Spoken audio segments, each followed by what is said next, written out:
जब मैंने रिजल्ट देखा मैं खुद हैरान हो गई, but I could not believe when I saw it at the first glance. लेकिन अल्हम्दुलिल्लाह मेहनत की है, सक्सेसफुल हुई हूँ, अल्हम्दुलिल्लाह मेहनत का फल मीठा मिला है। मुझे स्कूल्स में एडमिशन्स नहीं मिलते थे, तो हम बहुत सारे स्कूल्स में गए, वहाँ पे रिजेक्शंस हमें देखने को मिली।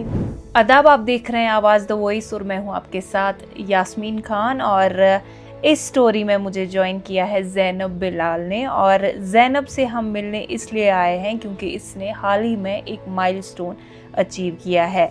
ज़ैनब जो है डीपीएस स्कूल की स्टूडेंट है और हाल ही सीबीएसई के एग्ज़ाम में इन्होंने 95% मार्क्स लाए हैं।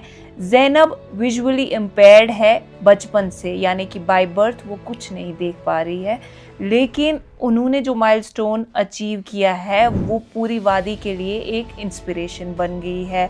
ज़ैनब 95% आपने अचीव किए, सबसे पहले कॉन्ग्रेचुलेशंस। थैंक यू तो वेरी मच। आपसे जानना चाहूँगी कि कैसी रही ये जर्नी, क्या आपने एक्सपेक्ट किया था और क्या कुछ था इस पूरे प्रोसेस में, तो ऑडियंस के लिए वो बताएं।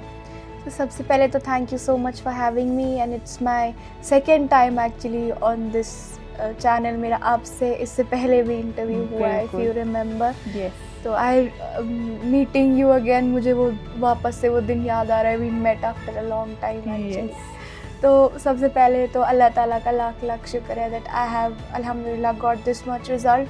एंड जहाँ तक जर्नी की बात है, this journey has been really nice. Like बहुत ही अच्छी जर्नी रही है, कहीं अप्स एंड डाउन्स के साथ थी, बट अल्हम्दुलिल्लाह at the end I was successful. And मैंने तो एक्सपेक्ट नहीं किया था, to be very honest with you, इतने रिजल्ट्स। लेकिन जब मैंने रिजल्ट देखा मैं खुद हैरान हो गई, but I could not believe when I saw it at the first glance. लेकिन फिर बार बार देखा, सारे कॉन्ग्रेचुलेट कर रहे थे, फिर मज़ा आ रहा था। फिर आई फेल्ट कि हाँ अल्हम्दुलिल्लाह मेहनत की है, सक्सेसफुल हुई हूँ, अल्हम्दुलिल्लाह मेहनत का फल मीठा मिला है। 95% आपने अचीव किया है एंड कंप्यूटर साइंस में तो 100 बराबर अचीव किया है। तो how was it possible, did you expect that? मैंने अपनी तरफ से जितनी हो सकी मैंने उतना मेहनत किया। एंड कंप्यूटर एप्लीकेशंस ऑनेस्टली मेरा फेवरेट सब्जेक्ट है, तो उसमें भी मैंने हार्ड वर्क किया था। लेकिन टू बी ऑनेस्ट मैंने एक्सपेक्ट नहीं किया था कि किसी सब्जेक्ट में मुझे फुल मार्क्स आएंगे, बिकॉज कुछ ना कुछ मेरा हमेशा ही होता है मिस्टेक। कभी कोई ऑब्जेक्टिव गलत हो गया, कोई सब्जेक्टिव में कुछ छोड़ दिया, तो मैंने ये एक्सपेक्ट करना ही बंद कर दिया था कि किसी सब्जेक्ट में मुझे फुल मार्क्स आएंगे। बट ऑल्दो पेपर पे मैंने बहुत अच्छा किया था, but still I was like जितने आएंगे उतने मैंने अपनी तरफ से बेस्ट दिया। एटलीस्ट इतने तक तो आ ही जाएंगे, मतलब 45 46 ऐसा मैंने एक्सपेक्ट नहीं किया था। But when I saw the results I was like ये तो कमाल ही हो गया। ठीक, तो बहुत सारे लोग जो है बहुत ज़्यादा सरप्राइज फील कर रहे थे कि how is it even possible for a student who is visually impaired. तो I would like to know what was your study routine like? My study routine as such मेरा कोई स्ट्रिक्ट स्टडी रूटीन नहीं था, लेकिन मेरी life में ये एक फ़िलॉसफी है कि consistency matters more than quantity. मतलब आप चाहे दिन में 2 घंटा पढ़े, लेकिन maintain that 2 hour study session every day, चाहे कुछ भी हो जाए, ताकि क्वालिटी, क्योंकि क्वालिटी और क्वांटिटी जितने लाइक फोकस के साथ आप पढ़ेंगे उतना ही अच्छे से हो जाएगा। और अगर हम डेली एटलीस्ट किसी चीज़ को टाइम देते हैं थोड़ा सा ही, लेकिन पूरा फोकस के साथ, विदाउट ब्रेकिंग, डिस्ट्रैक्शंस के साथ नहीं लगने के बगैर, तो मुझे लगता है वो हो जाता है। एंड मुझे ये मेरी मदर ने भी बताया कि आपको जो पढ़ाई करनी है आप उसके लिए सिर्फ हर दिन का 2 ही घंटा निकालो, लेकिन वो 2 घंटा सिर्फ उसी के लिए should be devoted towards that. फिर उसके बाद जो करना है करो। लेकिन इसका मतलब ये नहीं है कि आप एग्ज़ाम्स के टाइम 10-10 11-11 घंटे पढ़ो and you know, but focus नहीं होना चाहिए, फोकस नहीं होगा।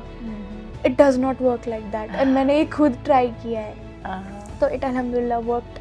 Okay. You have been a student of DPS, you still are. Yes. So what is the contribution of DPS in achieving this milestone? Of course, DPS Srinagar has played like DPS Srinagar तो मेरे लिए as a foundation था कि DPS Srinagar ने एक foundation establish की ताकि मैं इनफैक्ट मैं यहाँ पे बोल भी पा रही हूँ कॉन्फिडेंटली, ये DPS श्रीनगर की ही वजह से है पॉसिबल। एंड उसमें भी I would like to particularly thank Vijay sir, Sunanda ma'am, Munaza ma'am and Saima ma'am and all the teachers of learning resource centre जिन्होंने मेरी हेल्प की है, and all the faculty of class 9th and 10th, and also like there is an organization which is working for the people welfare for people with disabilities which is J&K Handicapped Association। उन्होंने भी मेरी बहुत ज़्यादा help की क्योंकि मैं I am the first visually impaired, in fact we two, me and my friend Faris, we are the first visually impaired people who have given the examinations without a scribe through a computer। तो ये Jammu and Kashmir में for the first time हुआ है। परवीन बिलाल अभी हमारे साथ है, ज़ैनब की मदर है, और एक माँ का जो कंट्रीब्यूशन है बच्चे की ग्रोथ को लेके वो बहुत ज़्यादा होता है। आपसे जानना चाहेंगे कि ज़ैनब एक विजुअली इम्पेयर्ड चाइल्ड है, तो जब ये पैदा हुई और जब आपको पता चला तो आपके लिए बहुत वैसा मोमेंट रहा होगा कि जज आपने सोचा होगा कि अब आगे क्या होगा, बट आज एक ऐसा मोमेंट है कि इसने आपको पूरे कश्मीर में प्राउड फील कराया है। तो किस तरह से इस जर्नी को आप देख रहे हैं एज अ मदर? पहले तो हमारे लिए चैलेंजिंग रहा, लेकिन साथ साथ जब चलते गए तो फिर रास्ते भी आसान होते गए। तो स्कूल वालों ने इसमें बहुत हेल्प की और इन बच्चों ने भी बहुत मेहनत की। बाकी हमारा तो हमें तो करना ही था, हम एज अ पेरेंट हमें तो सपोर्टिव रहना था। मगर ये असल में बच्चे खुद भी अच्छे हैं और स्कूल वालों ने बहुत मेहनत की। हमें भी नहीं पता था कि हमारे बच्चों में इतना टैलेंट है।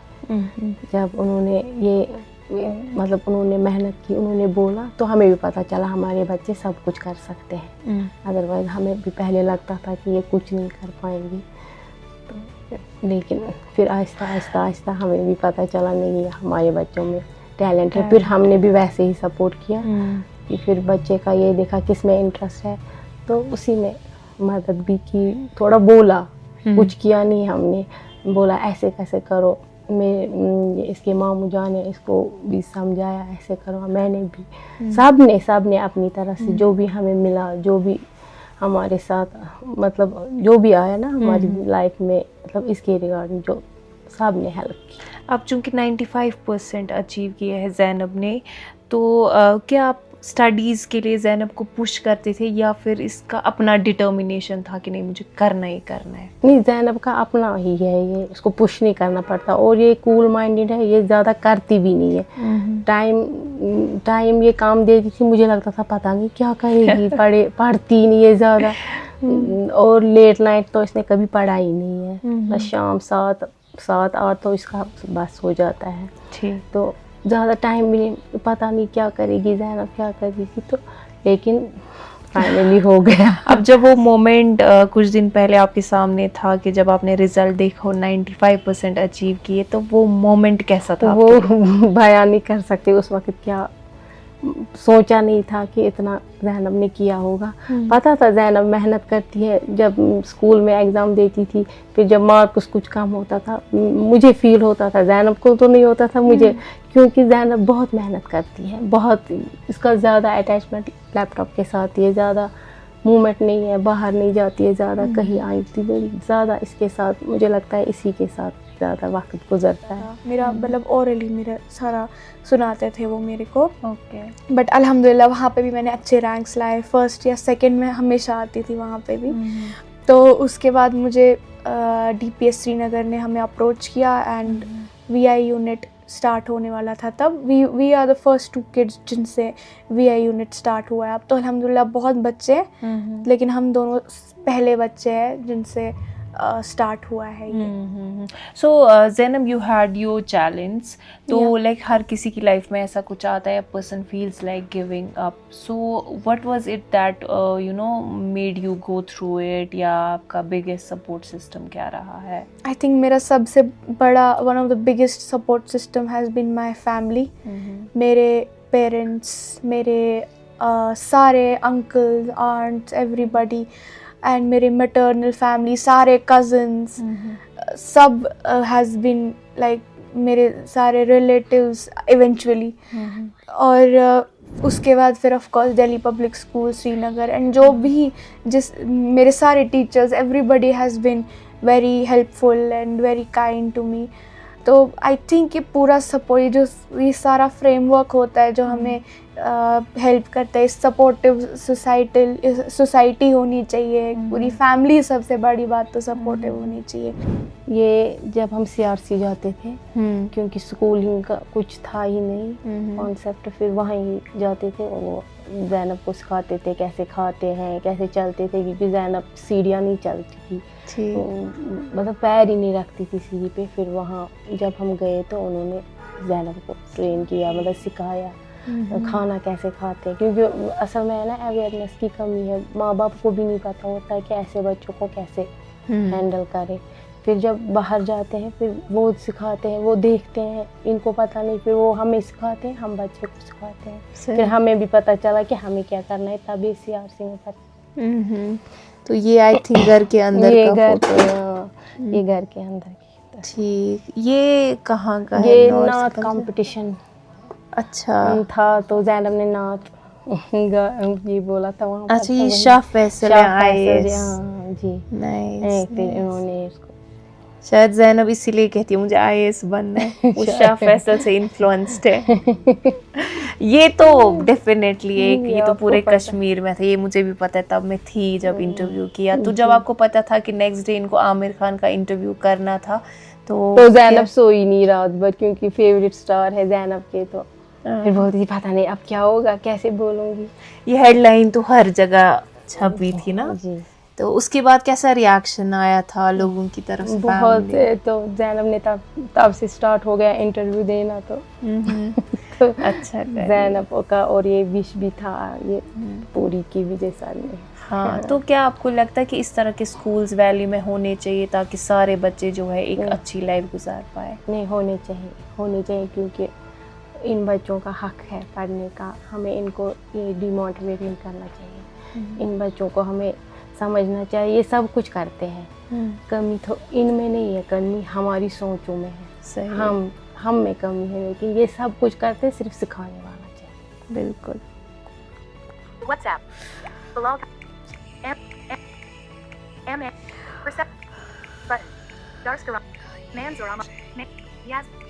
ये रही. ओके. गुड इवनिंग मैम, कैसे हैं आप? Zainab, there are a lot of students who are still struggling with maybe visual impairment or other kind of disability. So I would want to know what is your advice for such students who are on the verge of giving up or are feeling bad about it? I think to those students I would like to say that never lose hope, and always trust Almighty, and then trust yourself. That and always think that if I could do it, so that person can also do the same. In fact, better than me. And I would like to say that always be consistent, keep working hard, and consistency is something which you should never think that it will not work. In fact, hard work ke baad consistency is only the thing which can work. You always give people headlines for newspapers. You were there when you interviewed Amir Khan, and then you also interviewed Umar Abdullah. So can you talk about your radio journey? Yeah, so it all started suddenly. Like my mother told me once, I was sitting, Covid का time था, तो my mother told me कि क्या आप record कर सकते हो कुछ. मैंने कहा ठीक है. उनने बोला कुछ, मैं आपको सिचुएशन के हिसाब से I will give you some song and you play it and you record, जो भी आपके मन में आया बोलो, ऐसे ऐसे. उनने थोड़ा गाइड किया, तो मैं ठीक है चलो ट्राई करके देखते, कुछ करने को था भी नहीं. तो मैंने ट्राई किया, अच्छा हुआ. तो I sent it to randomly, मैंने अपने सारे स्कूल टीचर्स को ऐसे ही सेंड किया, देखते क्या रिस्पॉन्स आता है. तो दे वर वेरी हैप्पी, ने कहा नहीं अच्छा, अच्छी कोशिश है। इनफैक्ट सम टीचर्स तो ऐसा सोच रहे थे कि कहीं मैंने कोई रेडियो कश्मीर में तो नहीं कोई शो कर दिया है। मैं बोला नहीं, है तो मैं बस ऐसे ही अपने, I was just sitting in my room and I just recorded it, and so they were very glad. उन लोगों ने कहा कि नहीं, ये potential है, we can nurture it, we can polish it, and she could become a great anchor. So after some time फिर मेरा आरजे नासिर सर के साथ भी इंटरव्यू हुआ रेडियो DPS के स्टूडियो में। वो मेरी पहली विजिट थी। उसके बाद फिर मैंने विजय सर को बोला एक बार कि I want to meet Aamir Khan, I had a wish.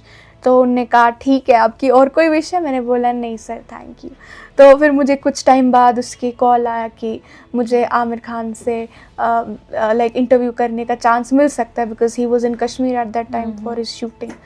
तो I was really happy, I was excited, लेकिन ऑफकोर्स मुझे ज़्यादा पता नहीं था। फिर आपको भी पता है, रेस्ट इज़ हिस्ट्री। या एग्जैक्टली। सो अभी जो रिसेंटली आपने चीफ मिनिस्टर उमर अब्दुल्ला का इंटरव्यू किया, तो how was their experience? The experience was actually very nice. Like मैं अभी भी, that was one of the most memorable experiences of course. उनके साथ बात करके मुझे बहुत मज़ा आया, and he like, मैं कुछ कह नहीं सकती, I was really happy. And so post interview क्या बोला उन्होंने आपको?